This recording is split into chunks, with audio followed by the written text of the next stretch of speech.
Hello, everyone. My name is Josh, and this is the Skype for Business recap. As you can see, the scenery has changed yet again. This time, I am at some lake here that is right kind of in the middle of Florida. Apparently, this lake is the bass fishing capital of the state of Florida.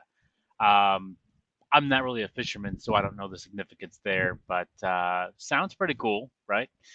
Got some cool piers back there, and I'm sitting outside of this restaurant that's got a cool little Key West vibe going on, even though we're probably, I don't know, 7, 8 hours away from Key West. But hey, it's out by the water, so cool deal. All right, we got a lot of stuff to chat about today, so let's jump over into that before I get sidetracked by my surroundings. And I do apologize. There's a little bit of wind in the background. This is a big open lake, and there is a lot of just wind coming off of it. So, and believe it or not, this is my second take. I actually tried recording on that pier right back there, and it was a ton of wind and didn't work. So we're gonna try it again. Let's go over to our Infinity screen, if you don't mind. Here we go. All right, so for those of you that haven't been paying attention or didn't know, the MSUC.chat is an awesome open mic kind of user group, but it's online, it's virtual. And we've had two different meetups now. It's done through Skype for Business meetings. We had December was our inaugural launch to kind of see how it went and what worked and what didn't.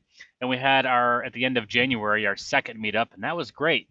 In both cases, we've had people from across the Microsoft UC globe that names and people that you recognize that you interact with on LinkedIn and Twitter every day.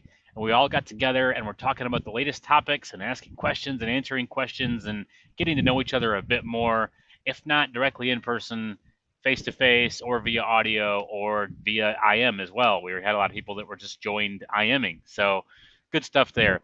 If you didn't join previously, this is your chance. Join us this Friday, okay, February 24th at 4:30 p.m. UTC. There is a link right next to that to see what the time is locally on your calendar. There are a couple links for just joining on the fly if you want to. There's a link to add to your calendar down here. But you can also go up to this event sign up, submit your name and email address so that we send you a link and an invite every month that month's event is going to happen. This is a monthly event, and that way you'll be sure to get the invite and put it on your calendar ahead of time. Okay, it is a great time. We've been having a really good time the last two months, about an hour each month, and just a great way to get to know people. Last week we actually had a cool handout there from Plantronics. We had a raffle of sorts, and that was given away. This week we'll be doing, or this month we'll be doing the same thing with Keith Hanna's Mastering Skype for Business 2015 book. So that is an awesome resource to have, and getting it free doesn't hurt at all, right? Especially for joining a free Skype for Business meeting event. So join us, sign up. We hope we'll see you Friday, and it'll be a good time. Everybody hanging out together. So next up, one more user group announcement, because also this week, the day before, on Thursday, February 23rd, 11:30 a.m. CST to 2:30 p.m. CST, the Austin Skype for Business user group will be happening in Austin at the Microsoft office. So if you are in Austin or San Antonio or anywhere in between or anywhere remotely near there, and you've been looking for a user group, please come join us. But sign up, register right away, okay? Because when you register, it puts your name in a list of people on the side of the page there, and that tells me how many people I need to order barbecue for, which is important because we're going to start out eating lunch, and it's free. So I need to know. I need to make sure I get the right amount of barbecue ordered.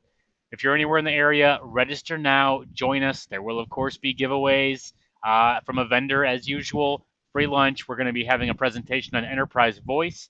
And then we are going to be moving past that to an open discussion, which is going to be a good time. Everybody is usually pretty lively and talkative in these sessions. So an open discussion is going to be awesome. I look forward to this so much.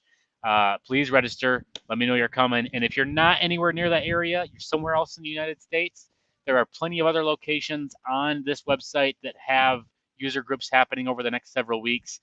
See if one's in your area and register for it. It's a good time, a good, clean, fun way, free way to to get together, get to know people in your local area that are involved in this product area. So, all right, moving along. This is really cool. This is Tom Morgan's blog, Thought Stuff. And Tom Morgan is an Office Servers and Services MVP. He has launched a new weekly video. All right, this is a little different than mine, though. It's going to be about the same length, 10 to 15 minutes, he says. He's trying hard to commit to the weekly schedule, though he's kind of seeing how it goes. But we differ in that his is going to be more geared around what's going on in his world personally on the dev side of things. He works for Modality Systems. He is a dev extraordinaire on the Skype for Business and Microsoft UC side, and he is all over every single announcement that comes out related to dev in that area. So his video is going to be a lot more centered around that. And if you are a dev or at all interested in how you can leverage the newest APIs that are coming out and all that good stuff for making your Skype for Business online environment or Skype for Business on-prem environment that much more amazing, Tom is not only someone to follow, but this is going to be a good series to be watching. So check out this first episode. He did it this last Friday, and stay tuned for more each week as he brings them out. Tom, rooting for you. I know you can do that weekly schedule. It can be a bear sometimes, but keep up with it, man. This is going to be a good series. All right, next up. The Trusted Application API for Skype for Business Online is now in public preview. This is one of those topics that would be much more up Tom's alley. He would be able to explain this to you much better than I can. But it was a big announcement for this last week, so hey, what the heck? I'm going to take a stab at it. Essentially, it's a REST API, like they say up here, that enables developers to build Skype for Business Online back-end communication services for the cloud. Simple. It is intended to provide services similar to the UCMA API for Skype for Business Server, except in the cloud. All right. It enables a cloud-first approach and additional powerful features that aren't available to on-prem Skype for Business Server customers through UCMA. So even more powerful. This is pretty exciting stuff.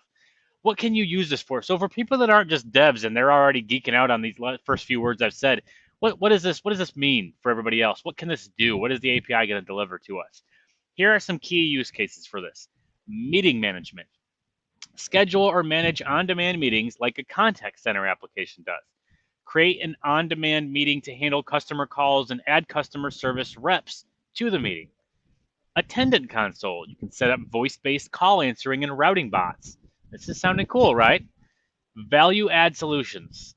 Business to consumer, B2C remote advisor functionality like telehealth appointments or banking consults. That is the way of the future right there. Having these consults online via telehealth or banking, this is just awesome. This is stuff that sounds like, oh yeah, one day. No, it's here. It's happening now. This is cool stuff. And this type of API, this is what is delivering that solution. Recording, compliance. Then we move down to customer care, putting on a website a simple click to chat or click to call interface, and then actually delivering that functionality through Skype for Business Online. This is incredible. And if you scroll down here, there are a number of other key use cases for the application. I'm not going to dive into all of them. You should go read this, check it out, see what all it can do, see how powerful it is. But this is really freaking cool stuff. All right. So I'm excited to see this. I won't personally be using it because I'm not even close to a developer. But people like Tom are going to make this just an awesome announcement and do really cool things with it. So be sure to read up on it and check it out.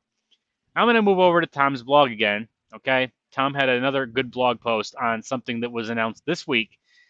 And the title already kind of says what we're talking about here, and I just kind of touched on it in the last bit of content. But Microsoft releases free, open source, doesn't sound like the old Microsoft, does it? Virtual health templates for Skype for Business development. Incredible. I'm not going to butcher this topic too much. I would rather have you go and watch this 4-minute video and see what the power of this tool is. Watch a brief demo on it. This is incredible. This is awesome stuff. The way that patients interact with their providers is forever changing. We are going to simplify lines and waiting and streamlining paperwork. This is awesome, all through Skype for Business, okay? Tom did a great write-up on what these templates are, what gave some good links to the GitHub resources and the deployment guide and all that. Puts the requirements here. Office 365 tenant, E3 and above is recommended. Azure subscription, etc. AI and bots. Okay, he's pointing out that he's really excited to see AI and bots in the solution, and as it should be, Microsoft's making some huge strides in those areas. Installation and configuration. He touches on a little bit of what your next steps are to get an installation and configuration going, and who you can talk to get some expertise on that. This is a great post. This is an amazing announcement. I would really strongly advise that you read up on this. Even if you're not in medicine, you're not in health, looking at the applications of what is going on with APIs and Skype for Business Online, things are exploding in the dev area. Okay, there's a lot of good stuff for Tom to talk about on his new show, and you should kind of keep an eye on it because the applications are soon going to be obvious beyond telehealth, beyond banking consults, things like that. Okay, let's move on to our last piece here. Amazon. Amazon has jumped into the enterprise UC arena with a nifty little application, with a little suite, or I should say not suite, but application, a tool, Chime. Chime is a competitor to the likes of Microsoft Teams and Slack, okay, Cisco WebEx, those types of things. And it is a clean looking interface. It's pretty simple to set up. It's free to download. First tier is free. Limited capabilities, obviously, on the free tier, but audio video conferencing, chat rooms, chat with colleagues, things of that nature. Sounds very Microsoft Teams like, right? This is a very good article by Brad Sams from at Petrie.com to go through kind of the ins and outs of it, how it stacks up in the marketplace now, what the price point looks like in comparison to things like Microsoft Teams. He makes some very excellent points around that. Essentially, Chime is going to have to do some pretty amazing things coming up here as it gets rolled out a bit further and as it matures a bit. The price point's probably going to have to come down. The feature set's probably going to have to expand a bit. But if anyone could do that, Amazon, AWS certainly has the deep pockets to do that. So this is going to be a very interesting product to watch. It'll be interesting to see how it settles into the competitive landscape for enterprise UC applications. It obviously is not going to be competing, at least at this stage. There's no indications that it's going to be competing anywhere near the PSTN calling cloud PBX side of things. Okay, so that's one area where it's completely different than what you may see with the WebEx side of things, or maybe even Teams after a while. I can only assume that Teams is going to eventually have PSTN capabilities in it. That's a big assumption.